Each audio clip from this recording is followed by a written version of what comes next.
to our channel today.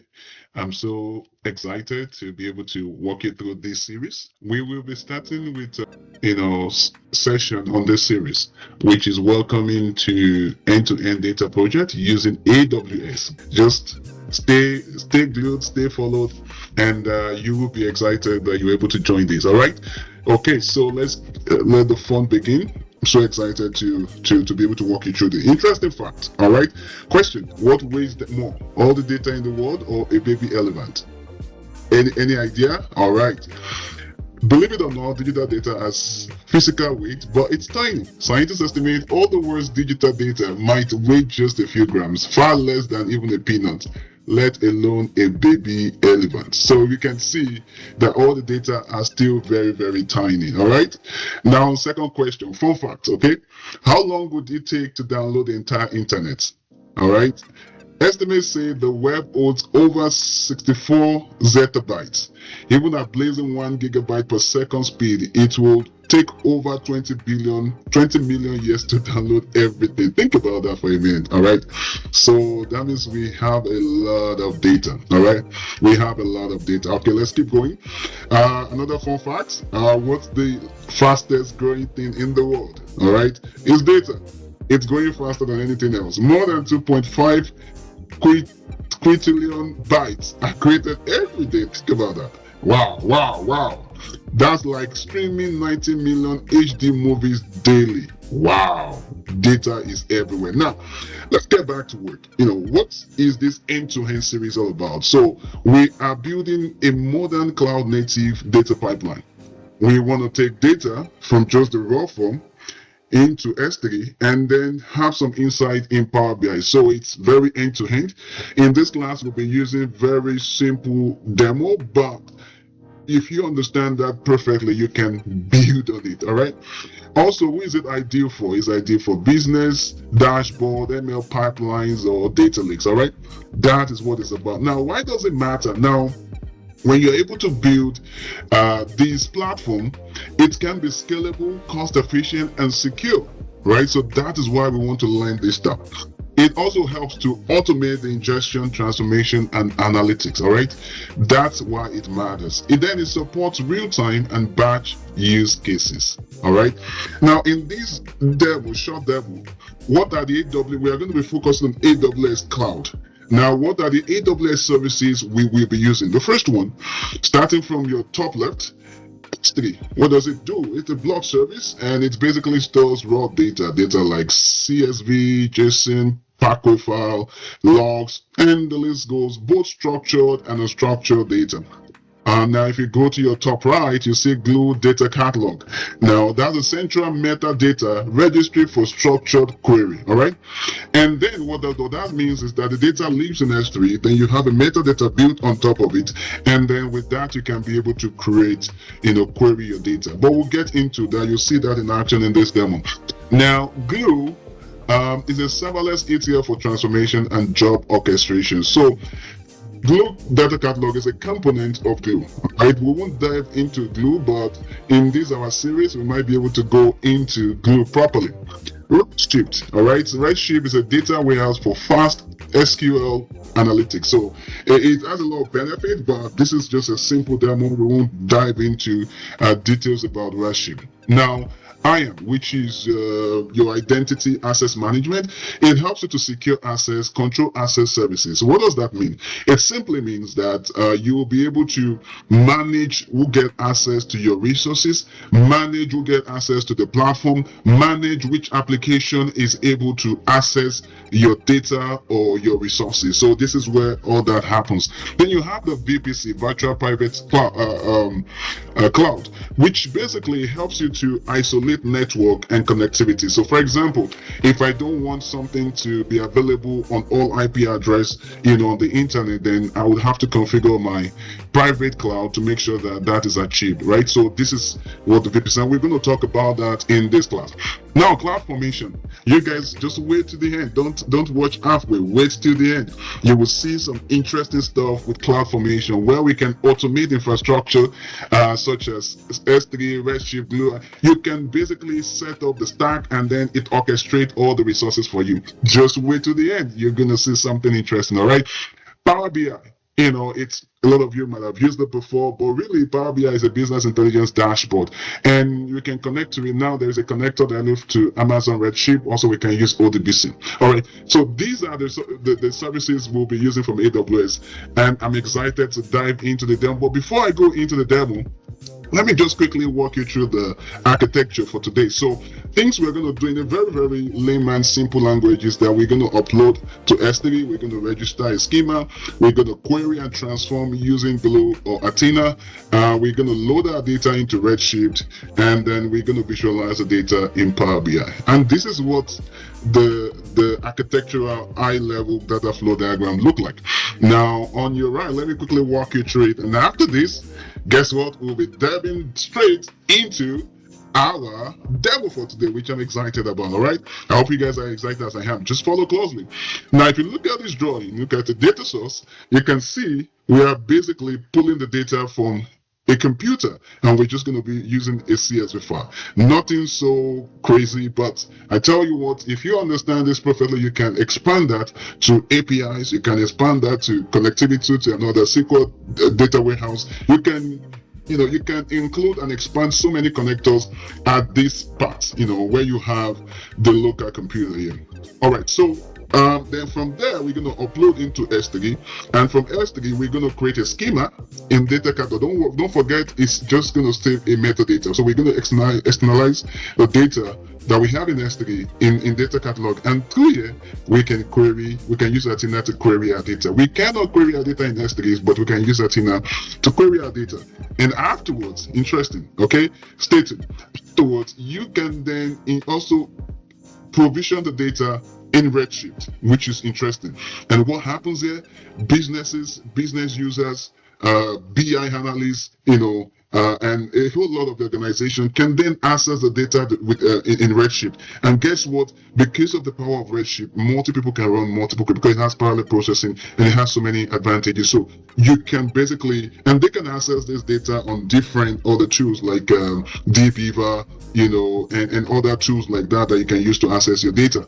So, and then from Redshift, as if that's not enough, we're then going to expose the data in Power BI, where we can then visualize and then be able to come up with some intelligence that are useful for the business. All right, that's just, and then on top here, where you have the IAM, just look at your top, IAM, VPC, CloudFormation. Those are some of the services we use to orchestrate this data flow. Anybody excited here? The last time we delved into Fabrics, today we are going into AWS, and it's going to be awesome. All right. Okay, so let's end the slideshow for now, and then let me pull up a service. All right, and then we just go to the console. Okay, give me a minute. I'm going to pull that up real quick. Let's just look for. Just give me 1 minute. I'm just going to pull that. All right. Okay, so. Alright, so if you don't have an account, you've never used AWS console before, all you need to do is basically come to Google, and just take baby steps. All right, come to Google AWS console, and then AWS console, and then you just click on it, ask you to sign in. You can still sign into your console, and you can, if you don't have an account before, you can essentially create an account right now and go through the setup. But before this class, to make it fast, I already have an account, and I'm going to sign into the account. All right, so I'm going to sign as a root user. All right, so let me quickly sign in. All right, so I'm going to have to pull this information so he knows that it's Uman that is signing in. All right, and then I'm going to use this password. I already saved my password. All right. Now we are logged in. Okay, we can close this tab so we don't have many tabs. Now we are logged in now. All right. So what we're going to do now, once you first start, it will give you like a free access. But for me, because I've already exhausted the free access, so I'm using paid one, but yours, you can do exactly what I'm doing on your free tier. Okay. All right, now let's go back to our drawing so we don't lose focus. Okay, we're going to be doing that back and forth. Let me just quickly share that with you. So now what we want to do is, we're just signing in, we don't have anything, right? We want to provision S3. That's the first thing we're going to do. Then the next thing we're going to do is that we're then going to upload, guys. This is going to be awesome. We're then going to upload CSV into this S3. All right, let's quickly do that. All right, let's quickly do that. So let's say I don't, because I've used all of this recently, but let's say I've never used any resources. I only need to come here, search for S3, click on the S3, and then, so what am I going to do here right now? I'm then going to create, in fact, I'm going to, yeah, okay, so I'm going to leave it the way it is right now. But guess what?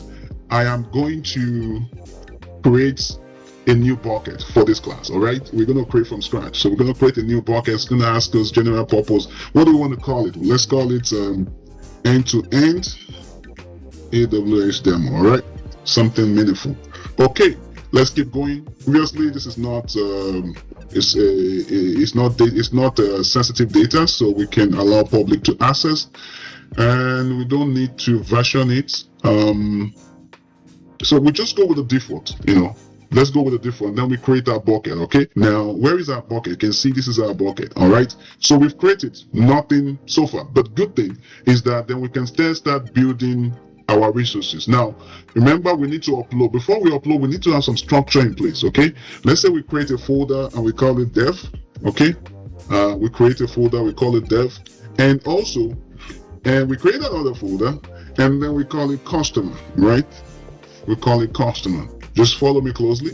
And then here, there are two files we're going to be using today. Is customer and then employee. All right. So I will share that data is an open source data.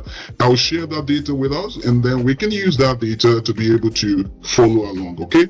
So if you click on upload, it's going to ask you where do you want to upload. Say add files. Then it's going to go to my file. Okay. Here I have the file. I will share this on the channel.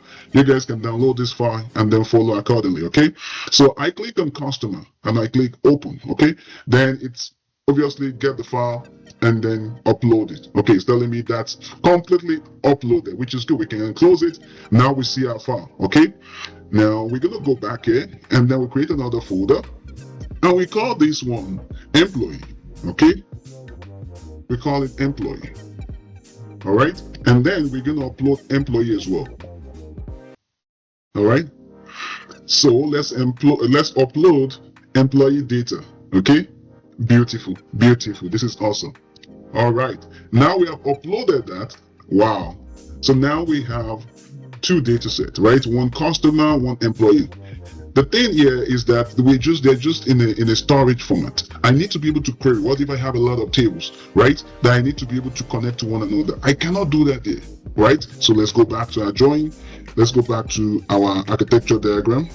And okay, now what we've done so far is that we've identified the files.